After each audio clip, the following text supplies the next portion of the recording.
నమస్తే, welcome to 99 TV. నేను పర్వీని. Detail చూస్తే విజయవాడ ధర్నా చౌక్ దగ్గర ఈ నెల 11న నిరుద్యోగుల ధర్నా నిర్వహించేందుకు ఏలూరు కాంగ్రెస్ యువజన కార్యదర్శి పవన్ కుమార్ పిలుపునిచ్చారు.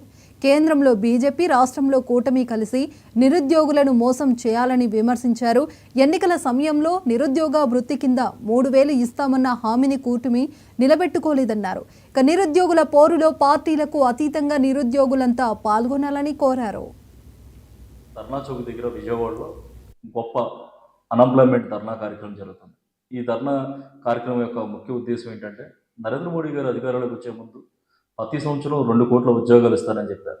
ఈ రోజుకి ఆ ఊసు గురించి పక్కన పెట్టేశారు. అలాగే 2024లో లోకేష్ గారు పాదయాత్ర చేస్తూ ప్రతి సంవత్సరం 20 లక్షల ఉద్యోగాలు ఇస్తారని చెప్పారు.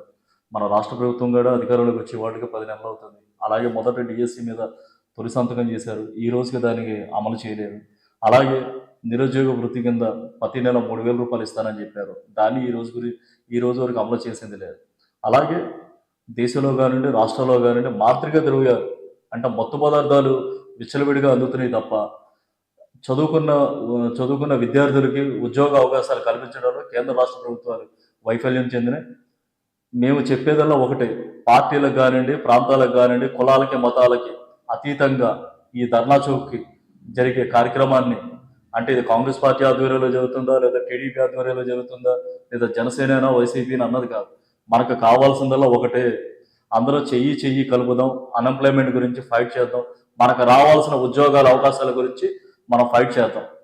రాజకీయాలకు అతీతంగా ప్రతి ఒక్క అన్ఎంప్లాయ్మెంట్ ఈ నెల 11వ తారీఖున ధర్నా చౌక్లో జరిగే కార్యక్రమాన్ని విజయవంతం చేయాల్సిందిగా మేము యూత్ కాంగ్రెస్ తరఫున